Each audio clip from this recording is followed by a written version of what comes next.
Problem যেভাবে আমরা avoid করে যেতাম, মন্ত্রীদের মধ্যে এই ধরনের এক ধরনের প্রবণতা দেখা যাচ্ছে যে তারা প্রবলেম অ্যাভয়েড করছে।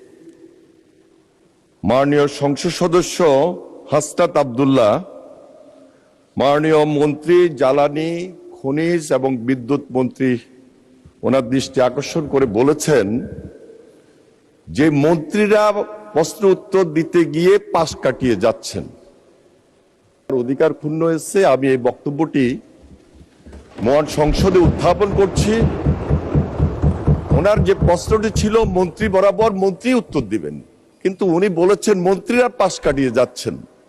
সুতরাং এই বক্তব্যটি নিয়ে এক্সপান্স করবেন আমি আপনার দৃষ্টি আকর্ষণ করছি মাননীয় স্পিকার। মাননীয় মন্ত্রী, তিনি যদি ইন জেনারেল মন্ত্রীদের সম্পর্কে বলে থাকেন তাহলে মন্ত্রীরা রাটা বাদ যাবে, আর যদি পার্টিকুলার মন্ত্রী সম্পর্কে বলে থাকেন সেটা থাকবে। Thank you. মাননীয় বিরোধী দলের নেতা।